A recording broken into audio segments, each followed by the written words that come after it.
Bueno, me habéis pedido una reflexión, ¿no?, sobre vivir el duelo, y sin perdernos en prolegómenos y yendo directamente, ¿no?, al tema, porque yo creo que es lo mejor que podemos hacer, porque el tiempo es oro y este es un tema muy amplio y me parece que conviene aprovecharlo. Pues vivir el duelo, claro, el duelo pues, es un reto muy diferente para las personas dependiendo de muchos factores. Y yo voy a empezar por enumerar esto. Claro, del tipo de lazos que mantenías con la persona difunta. Claro, es que eso condiciona mucho. Imagínate qué duelo tan distinto puede vivir alguien que mantenía con la persona difunta una relación un poco insanamente dependiente. Cuando uno tiene una relación pues insana, de demasiada dependencia, luego el duelo es tremendo, ¿eh? Qué diferente es eso de que alguien tenga así un amor intenso, pero maduro.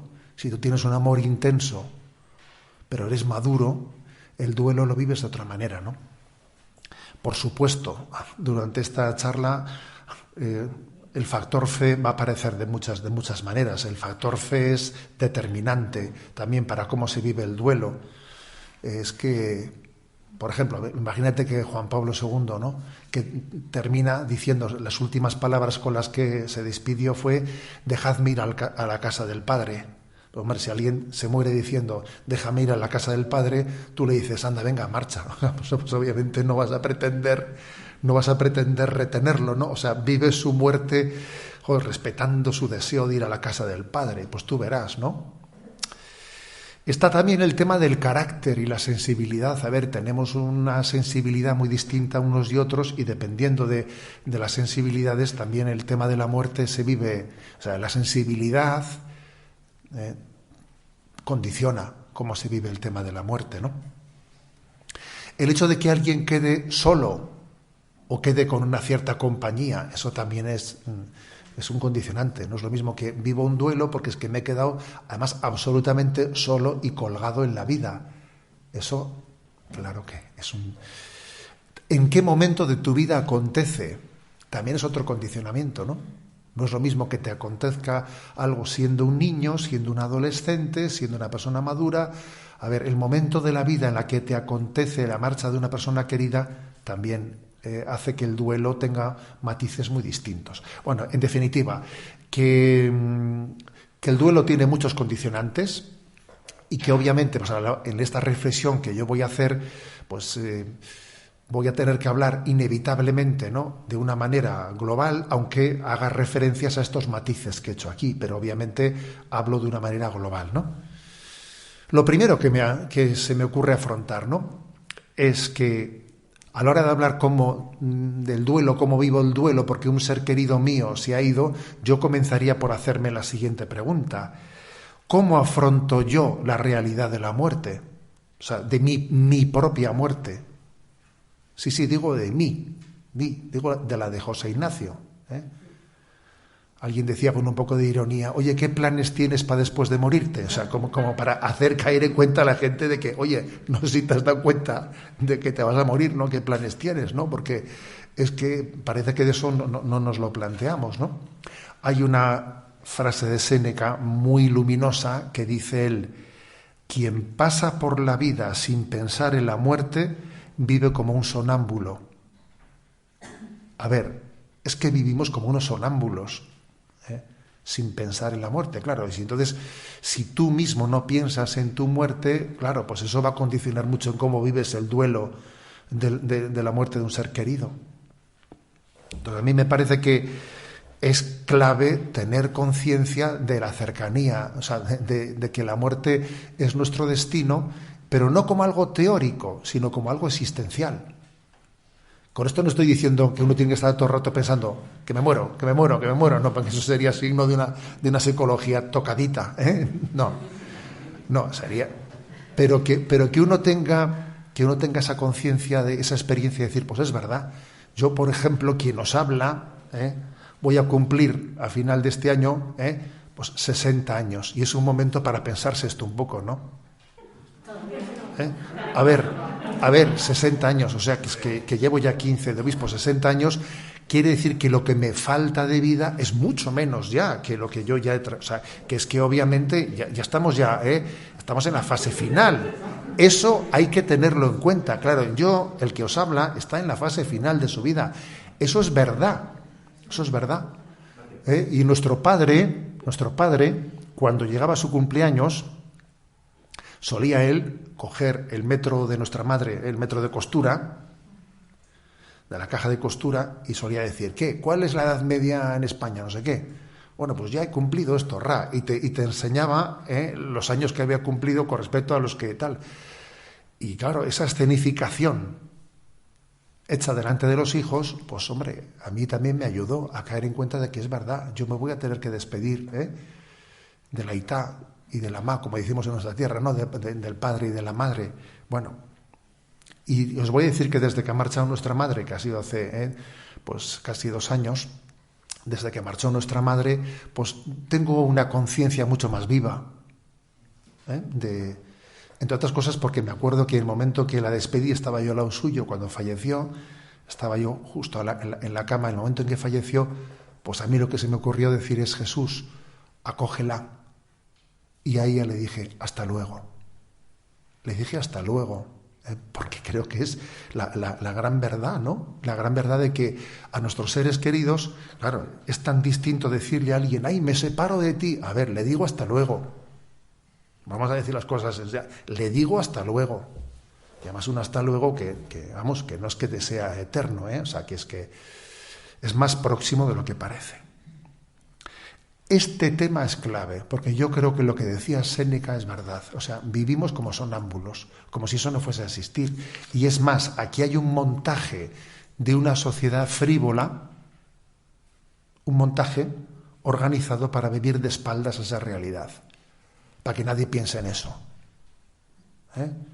Pues eso, a los ancianos les mandamos al viaje del inserso, y venga por aquí y venga por ahí, que no me parece mal, o sea, con esto no me parece mal, no, pero es que está todo montado para que nadie piense en la realidad de la muerte. Aquí está pasando algo parecido, pero con guante blanco, a lo que pasó en los tiempos de la República. No sé si sabéis que en los tiempos de la República, cuando comenzaba la persecución religiosa, en España se prohibió que los coches fúnebres, o sea, que pasasen por el centro de la ciudad. Porque claro, pasaba un coche fúnebre de una manera procesional, con los cirios encendidos, y entonces a la gente se le estaba tocando la conciencia, ¿entiende? Entonces se prohibió, la República prohibió tal cosa. Esa escenificación de la realidad de la muerte. Claro, hoy en día las cosas son de guante blanco, pero es un consume y calla, es no pienses en ello, jiji jaja, la muerte sí, te pones una película y mueren allí, pero a chorro, pero es algo ficticio, algo virtual, ¿sabes? No es real. Tú estás viendo gente morir en las películas, pero virtualmente, ¿sabes? Sin que caigáis en cuenta de que nuestra vida pues tiene ese destino, ¿no? Luego también ha ayudado mucho a esta frivolidad el hecho de que en el último siglo la Edad Media se ha alargado muchísimo. Se ha alargado muchísimo. En algunos lugares, en los últimos 100 años, se ha duplicado, incluso en algunas naciones, triplicado la edad media de vida. Entonces, claro, eso hace que tú no veas la enfermedad tan cercana. El hecho de que también existan muchos medicamentos y cuidados paliativos que hacen que uno se pueda aproximar a la muerte casi sin darse cuenta, también influye en eso. También influye. Claro que es que los cuidados paliativos, etcétera, son una gran ayuda, pero tienen su qué. Tiene su qué, en el sentido de que alguien puede vivir un poco sin ser consciente, como era antes, en otro nivel de la proximidad de la muerte. ¿Es tan importante tener conciencia de nuestra condición mortal?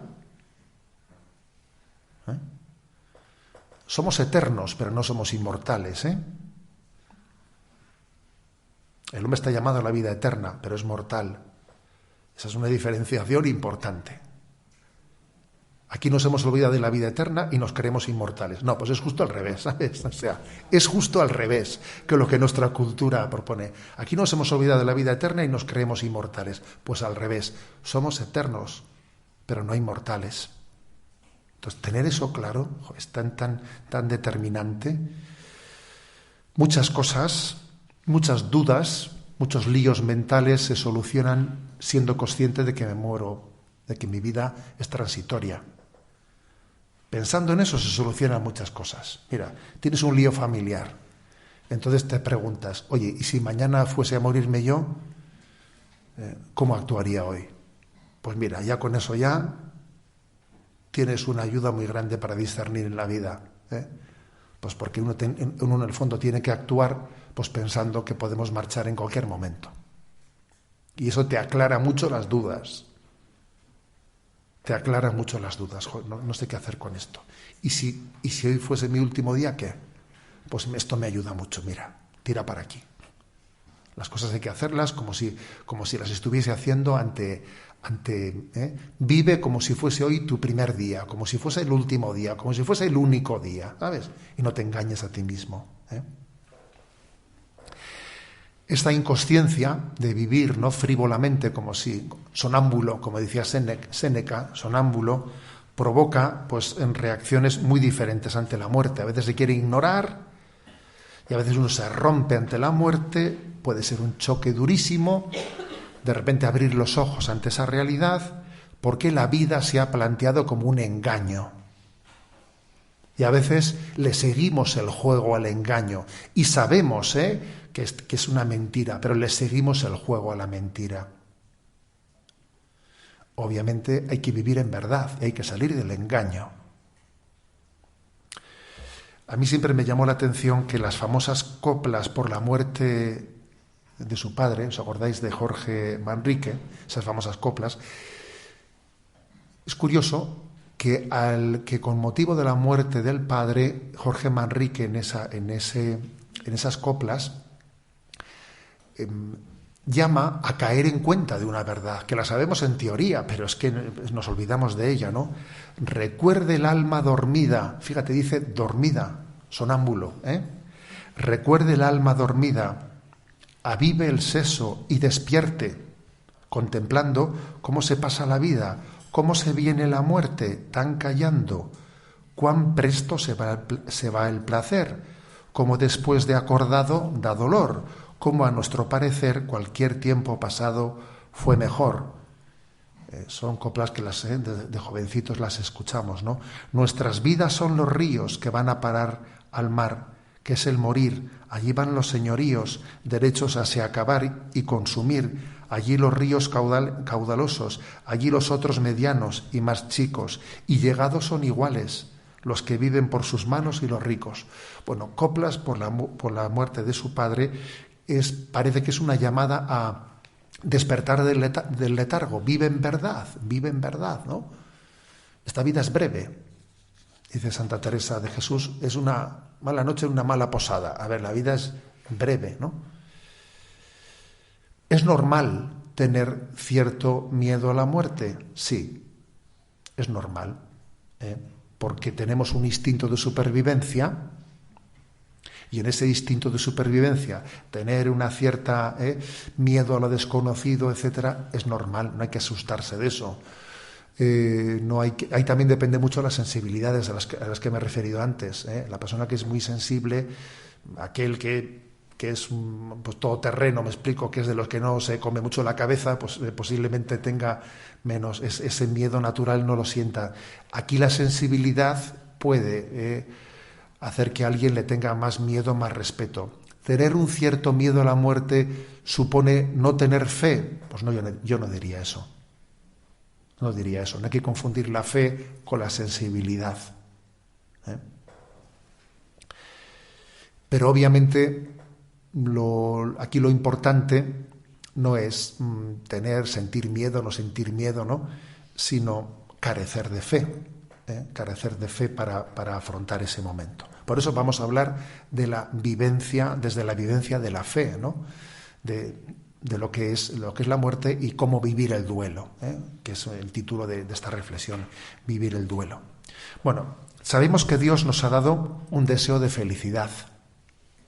Eso está inscrito en nuestro ADN, un deseo de felicidad. El deseo de felicidad no se suele colmar en esta vida, pero tampoco se extingue, o sea, ni se colma ni se extingue. Está siempre buscando la felicidad, ¿no? Siempre buscando. Y el hecho de que en esta vida estemos de paso, eso no quiere decir que tengamos que pasar de las cosas de esta vida, sino que tenemos que pasar haciendo el bien y buscando la felicidad, en la medida que en esta vida podemos encontrarla. Porque para eso nos ha creado Dios, Y además Dios siempre habló del 100 por 1 como antesala de la vida eterna, con lo cual no contrapongamos nunca la felicidad de aquí con la felicidad de allá, no la contrapongamos. Pero es verdad que ese deseo de felicidad que llevamos no inscrito en nuestra alma solamente se va a ver plenamente colmado en el cielo. Hay frases inolvidables, ¿no?, en la historia de la espiritualidad. Por ejemplo, lo que la Virgen María le dice en Lourdes a Santa Bernadette, que le dice una famosa frase: no te prometo hacerte plenamente feliz en esta vida, pero sí en la otra. Sí en la otra. Por lo tanto, hemos nacido para la felicidad. Hemos nacido para la felicidad. Y somos conscientes de que en esta vida se puede ser relativamente feliz. Relativamente feliz.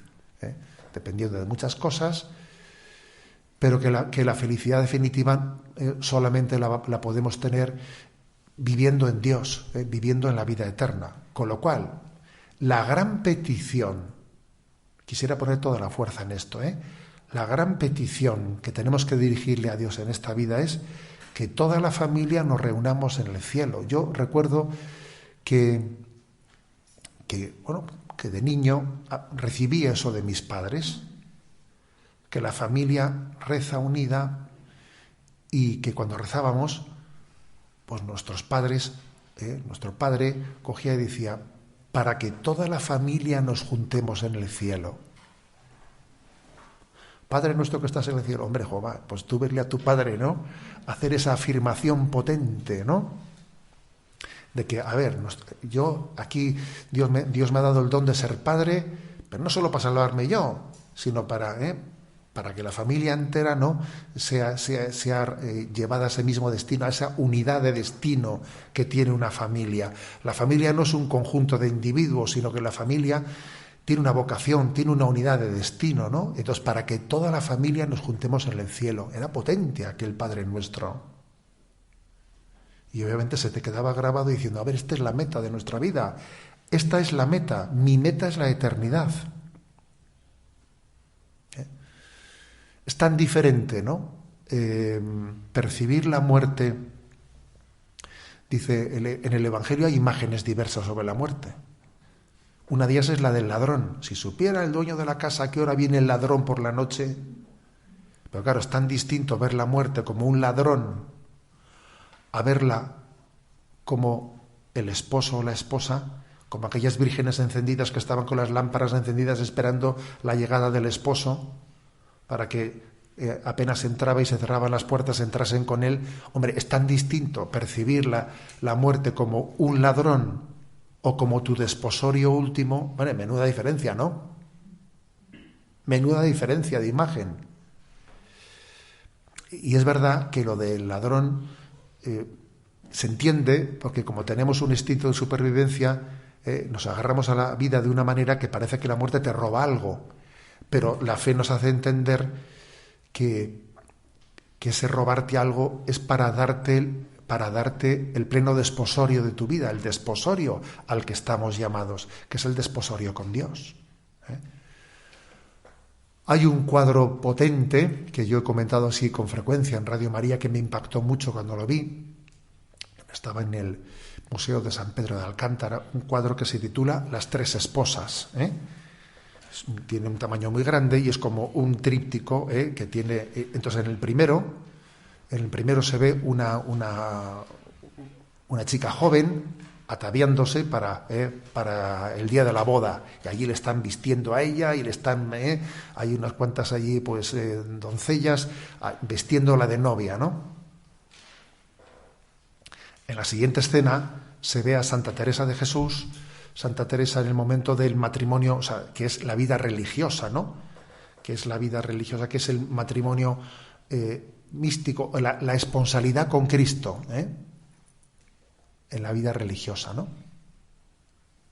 Y la tercera escena de la tercera esposa es la muerte que viene, que se ve como una persona ha fallecido, sale su alma y Cristo se desposa con ella. Y fíjate qué cuadro es, el menudo cuadro, las tres esposas. Y una viene el matrimonio, otra viene la vida religiosa y otra viene la muerte, las tres esposas. Obviamente, esa visión de fe, entender que la muerte es nuestro desposorio último con Dios y que es la unión con aquel con el que he tenido una fuerte intimidad en esta vida, y que esta vida es un noviazgo y que el momento de nuestra muerte es un desposorio. Hombre, menuda manera de encuadrar, ¿no? De encuadrar esa realidad.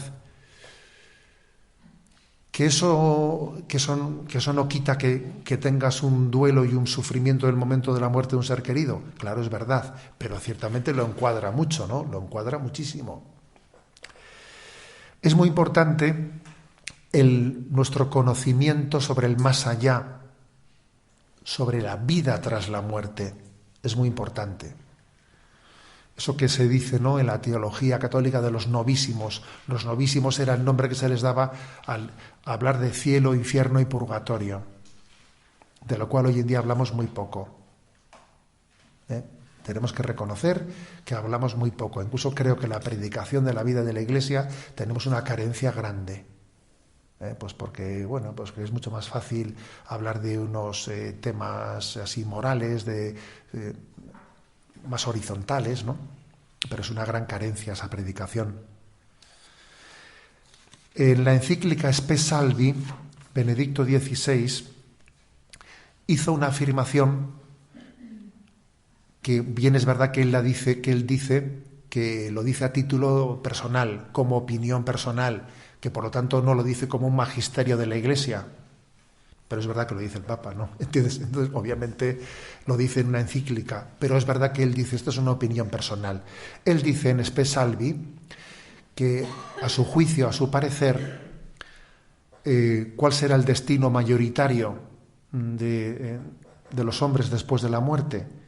Y dice él, para que un alma esté plenamente preparada, ¿no?, para la visión de Dios, para gozar de Dios en el momento de su muerte, requiere tener pues una purificación de su vida, de sus pecados, estar preparado, estar suficientemente purificado para gozar de Dios, ¿no? Y dice él, cosa que no es tan fácil, y darla por supuesta, porque somos pecadores y se nos ha pegado mucho polvo del camino, eso dicho de una manera suave, por no decir de una manera un poco más gorda, ¿no?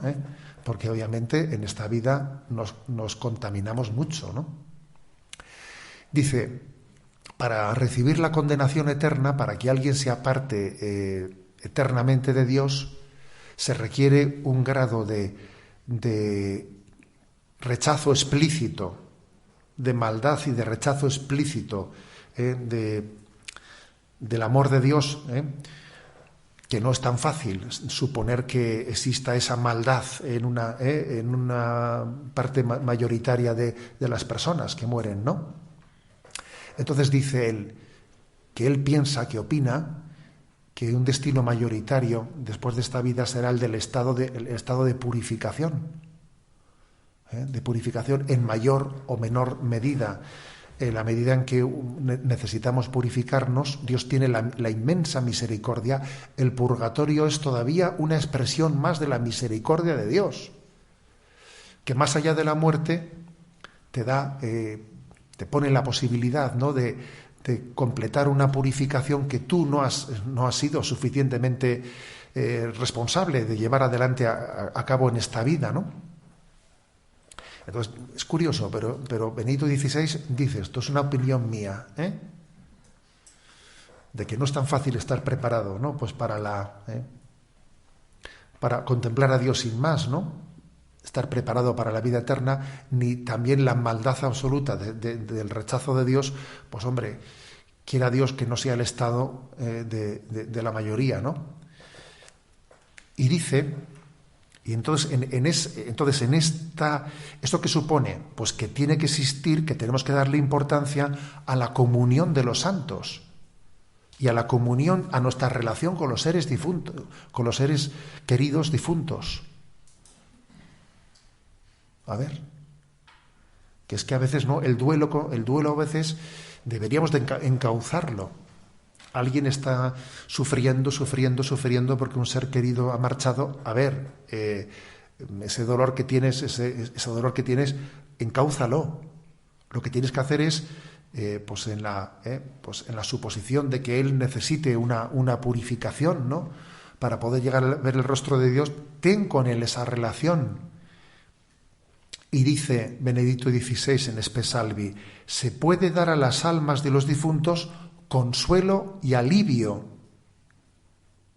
por medio de la Eucaristía, la oración y la limosna. Fíjate qué afirmación, ¿eh? Está sufriendo por la muerte de un ser querido. Dice, se puede dar a las almas de los fieles difuntos consuelo y alivio por medio de la Eucaristía, la oración y la limosna. No estés sufriendo únicamente, o sea, dales ese consuelo y recibe de ellos el consuelo. Y continúa, ¿no?, en la encíclica, que el amor pueda llegar hasta el más allá. El amor puede llegar hasta el más allá. La muerte no establece una frontera para que el amor de aquí a allí no pueda llegar y el amor de allá allí no pueda llegar. Eso no es verdad. Existe, o sea, el amor pasa la frontera de la muerte. Es posible un recíproco dar y recibir. Estoy leyendo la encíclica, en el que estamos unidos unos con otros con vínculos de afecto más allá del confín de la muerte. Tenemos esos vínculos. Ha sido una convicción fundamental del cristiano en todos los siglos, que existe esta experiencia consoladora, de que yo amo a mis seres queridos, de que ofrezco mi oración, la Eucaristía, mis sacrificios por ellos y que recibo de ellos también esa intercesión que tienen delante de Dios. Las almas del purgatorio pueden interceder por nosotros. ¿En grado inferior a las que están en el cielo? Sí, pero pueden interceder por nosotros.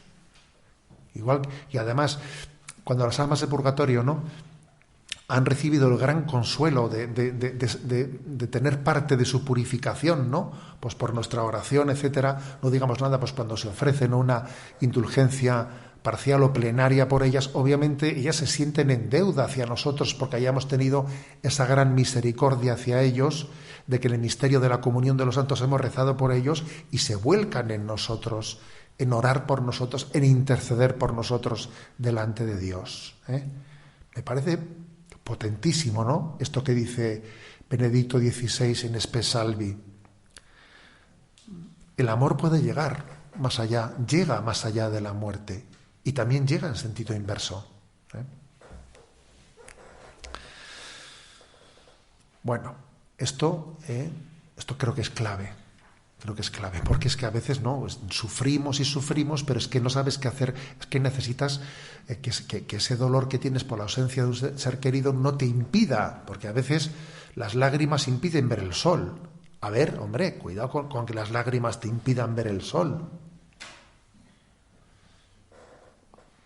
Yo supongo que si los seres difuntos pudiesen hablarnos, nos dirían: hijo, hija, no llores tanto por mí y habla conmigo, o reza, vamos a estar unidos en oración. Yo creo que nos dirían eso.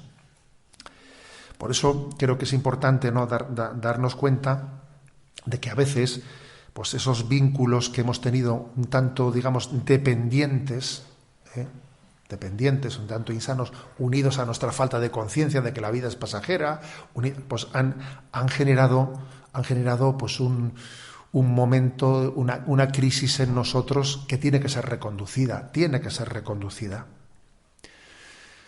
Claro, alguien podría hacer una pregunta. ¿Es que es posible amar sin apegarse? A ver, no es tan fácil, ¿eh? No es tan fácil, porque el amor genera unos lazos, y esos lazos pues tienen un cierto apego, ¿sabes? O sea, no quiero yo aquí hacer una visión antropológica idealista. Amor sin apego. A ver, tú amas y te apegas. A ver, Jesús lloró, la muerte de Lázaro. Entonces no es decir, no, pues el que tiene fe no llora. A ver, no, eso no es verdad. No es verdad, porque tenemos afectos, tenemos sentimientos, y entonces es normal que el amor genere, ¿no?, genere un apego, ¿no? Pero obviamente eso también tiene que ser educado, modelado y encauzado. Tú no puedes darle a ese apego, pretender que sea como el dato principal. No, el dato principal no puede ser. O sea, a ver, ya sabemos que se genera un apego afectivo, pero que te gustaría que esa persona estuviese siempre junto a ti, al lado tuyo, pero de eso no puedes hacer el dato fundamental. Hay que tener cuidado de compensar la emotividad con la racionalidad. La emotividad con la racionalidad.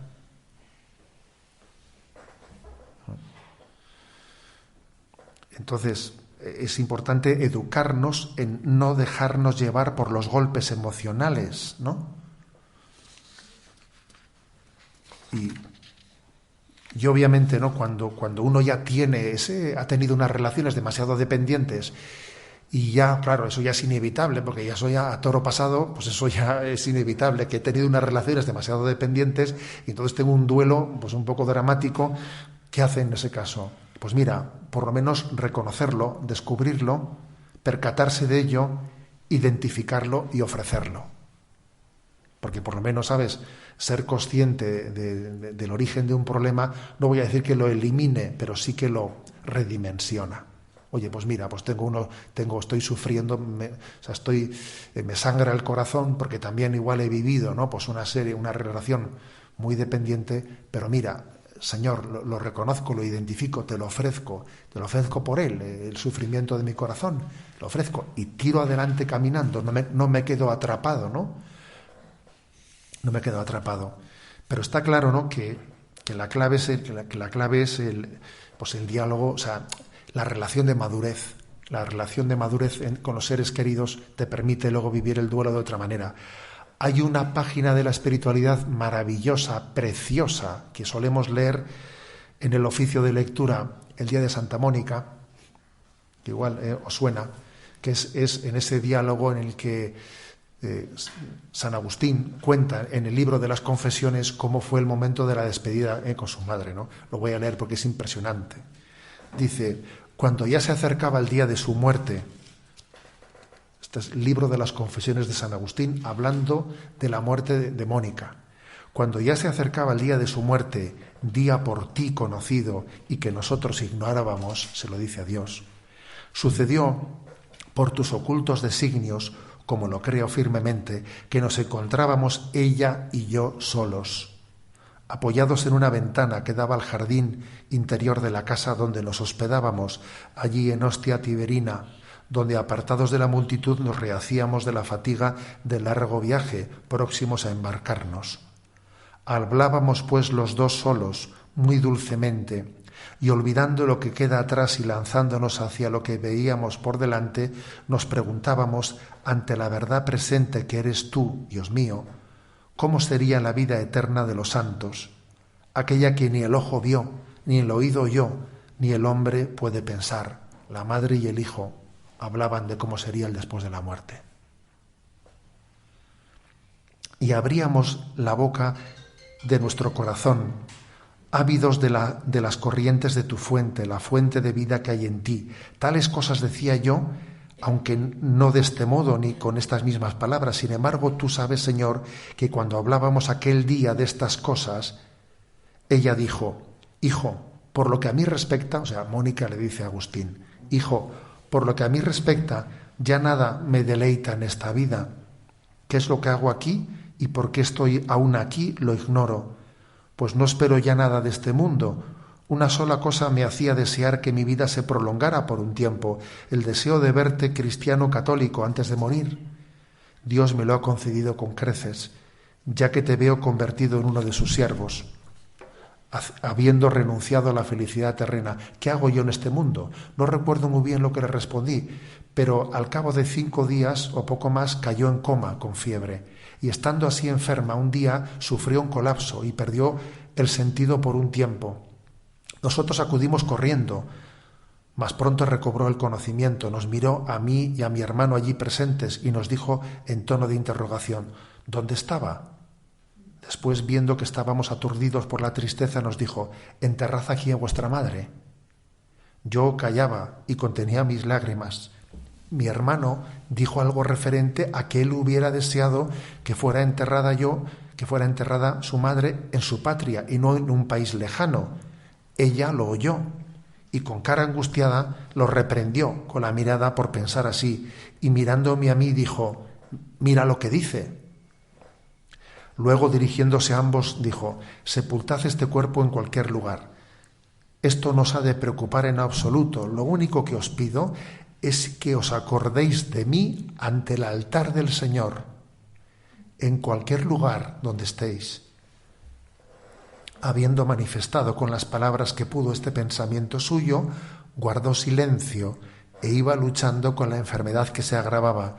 9 días después, a la edad de 56 años, cuando yo tenía 33, salió de este mundo aquella alma piadosa y bendita. Claro, hay que reconocer que una relación madre-hijo así te tiene que ayudar mucho a vivir el duelo, claro.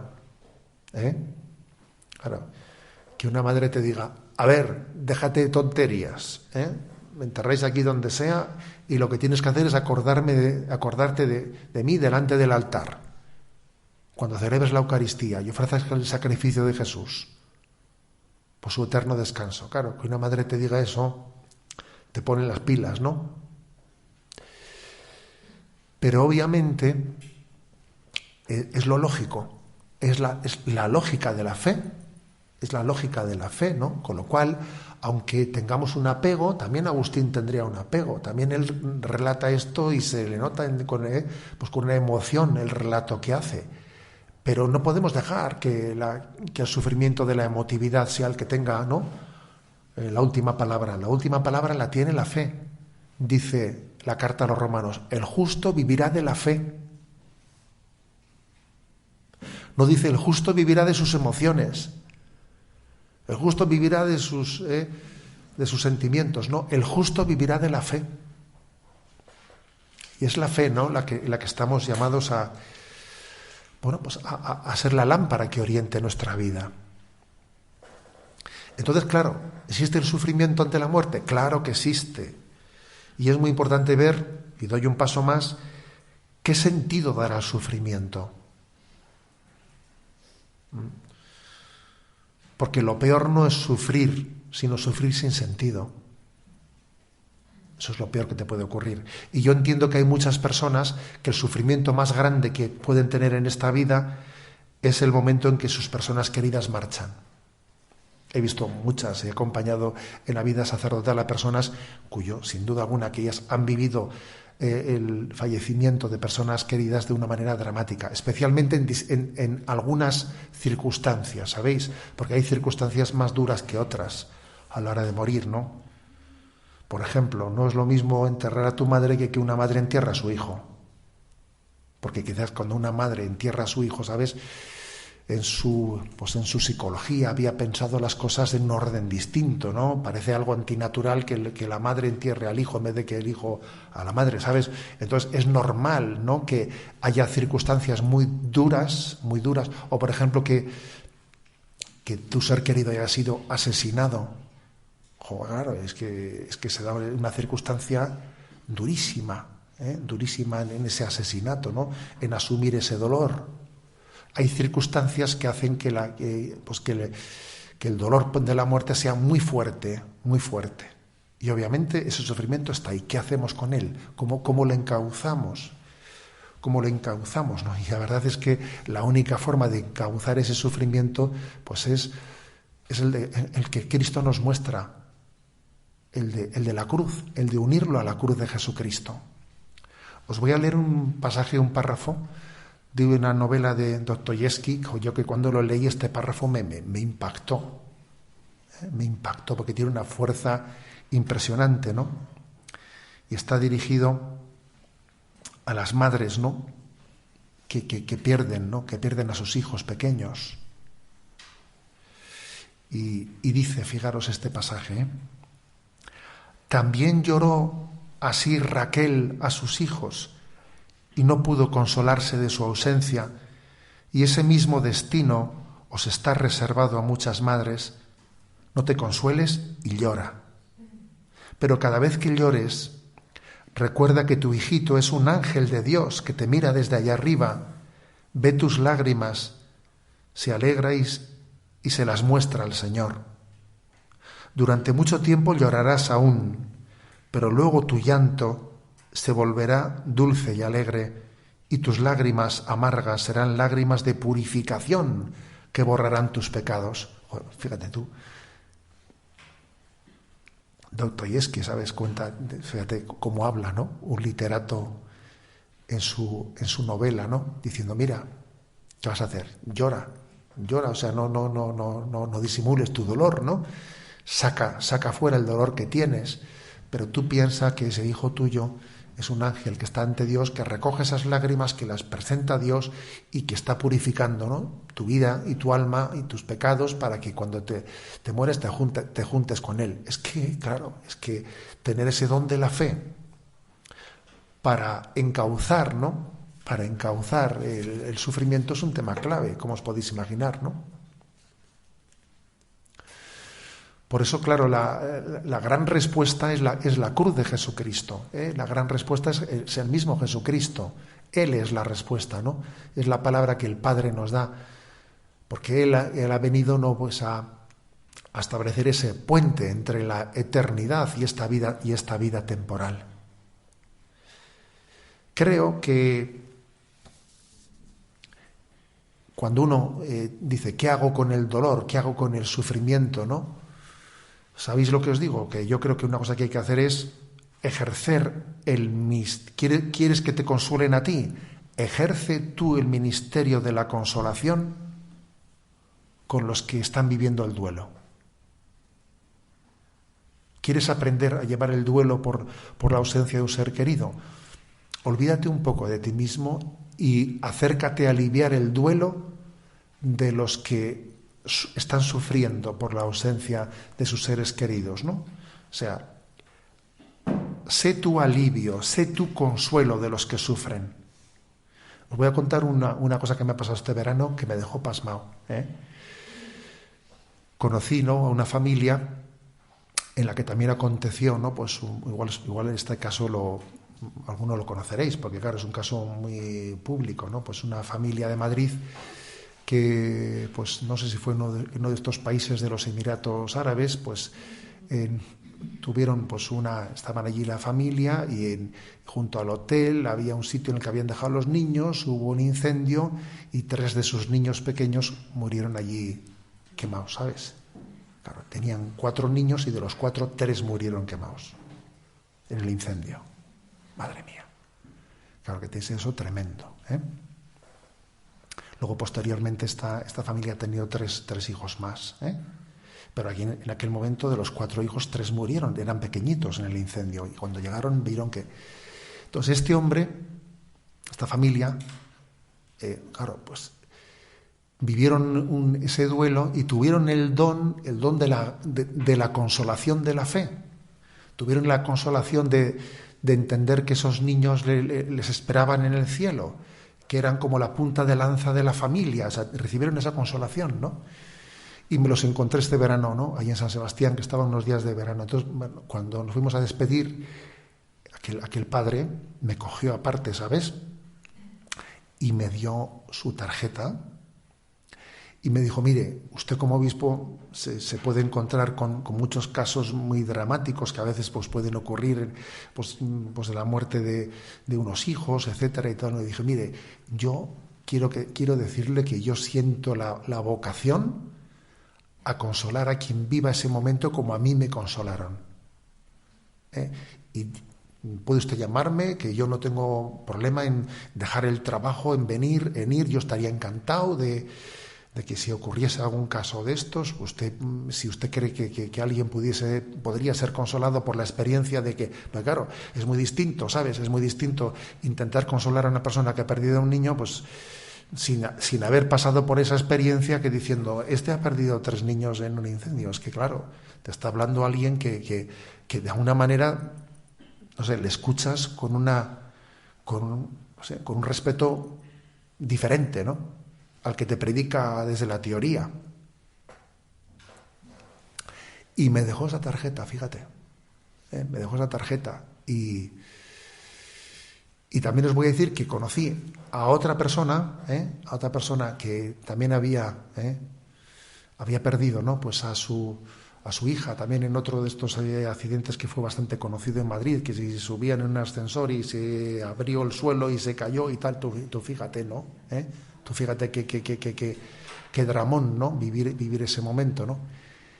Y me contaban los padres, tuve la ocasión también de cenar un día con ellos, ¿no? Me contaron los padres, pues cómo, pues el don de la fe les consoló, ¿no? Porque también para ellos era pues el montarse en ese ascensor una vez arreglado para subir a su casa, ¿sabes?, ¿no? Porque tú también tienes que vivir, en este ascensor pasó esto y ahora yo me voy a montar en este ascensor para subir y bajar a casa. A ver, hay que abordar eso, ¿sabes? Alguno diría, yo no puedo, ¿sabes? Me cambio de casa, ¿sabes? Y fíjate, me contó el día que fueron con un amigo sacerdote a ese lugar, ¿no? Y que a ese ascensor le pusieron el nombre de Puerta del Cielo. Yo dije, madre mía. Yo dije, madre mía, ¿sabes? Yo dije, jo, qué potencia, qué potencia tiene la fe, ¿sabes? Y me decía el padre que a él la consolación le llegó en un momento en el que él dijo, bueno, yo quisiera tener a mi hija aquí, ¿no? Imagínate que yo a esa hija pudiese traerla, ¿no? ¿Y qué me diría? Y fíjate, dice que él entendió que su hija le diría, pero papá, por Dios, ¿cómo me has hecho esto? A ver, papá, pero hombre, estas cosas no se hacen, ¿no? ¿Tú no quieres mi felicidad o qué? Entonces dice que él se dio cuenta de eso y dijo, ¿a dónde voy yo? Yo he traído una hija para la felicidad plena, ¿no? Entonces, ¿qué? Bueno, obviamente esa consolación requiere una fe viva, pero requiere una batalla interior, ¿sabes? Porque claro, yo estoy contando esto en el capítulo final, pero hasta llegar al capítulo final ahí habrá habido una lucha y una batalla interior de no veas tú. Contarlo desde el capítulo final es muy hermoso, pero obviamente ha habido una lucha interior que por el camino ha habido batalla, la batalla por la esperanza, ¿no? Pero esa batalla hay que darla, no te puedes quedar por el camino, pues como decía Dostoyevsky, ¿no? En esa frase tan impresionante, ¿no? No te consueles y llora, pero cada vez que llores, recuerda que tu hijito es un ángel, que te mira desde allá arriba, que ve tus lágrimas y que se las muestra ante el Señor. Durante un tiempo llorarás, pero luego tu llanto se volverá dulce y alegre, y tus lágrimas amargas serán lágrimas de purificación que borrarán tus pecados, ¿no? Es que la fe cristiana nos llena de esperanza, ¿no? Y nos enseña a abordar, ¿no? Pues un momento tan clave de la vida. Bueno, quiero concluir.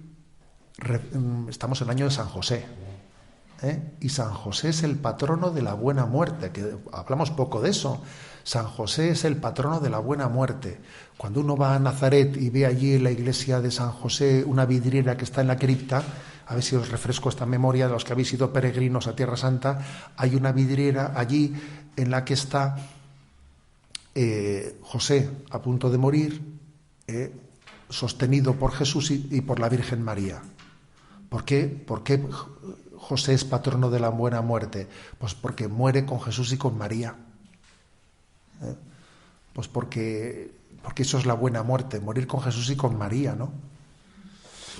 Fijaros lo que dice el número 1014 del Catecismo de la Iglesia Católica.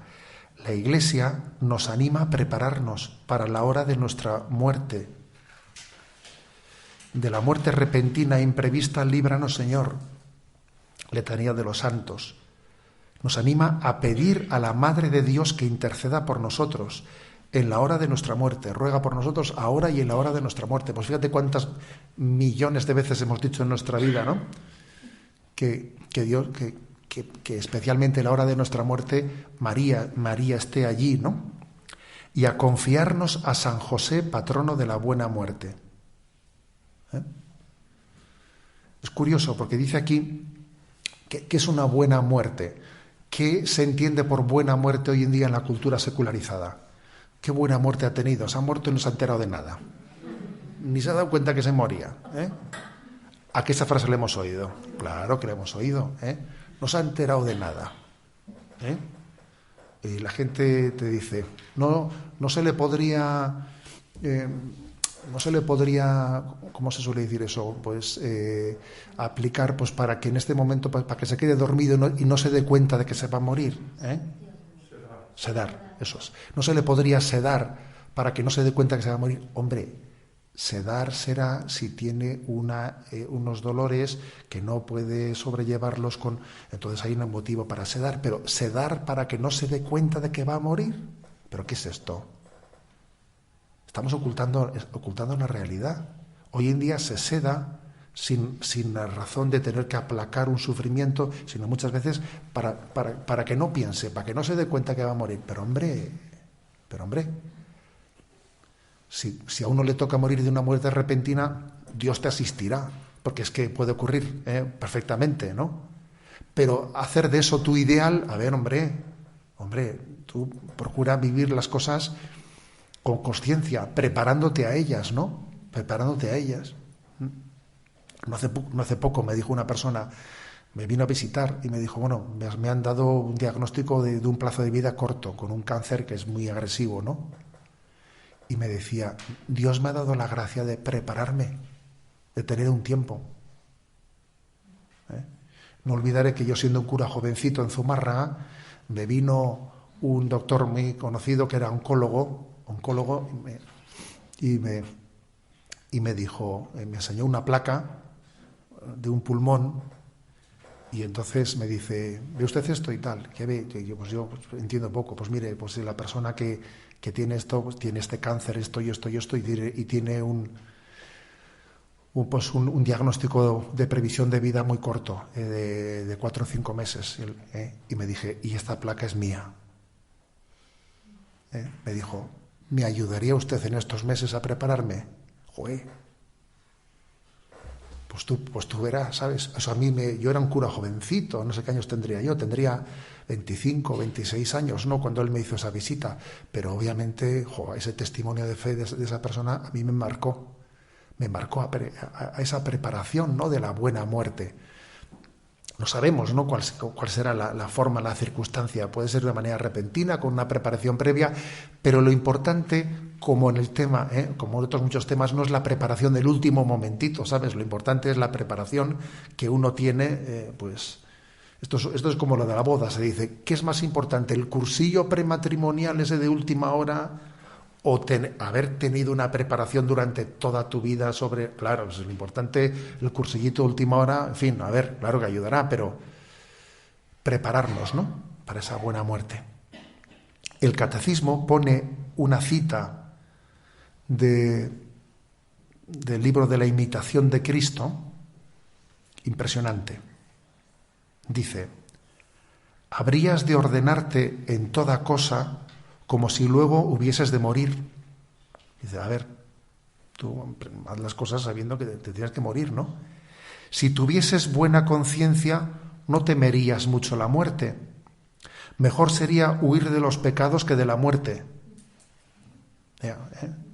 A ver, tú procura huir de los pecados, que es más importante, ¿eh?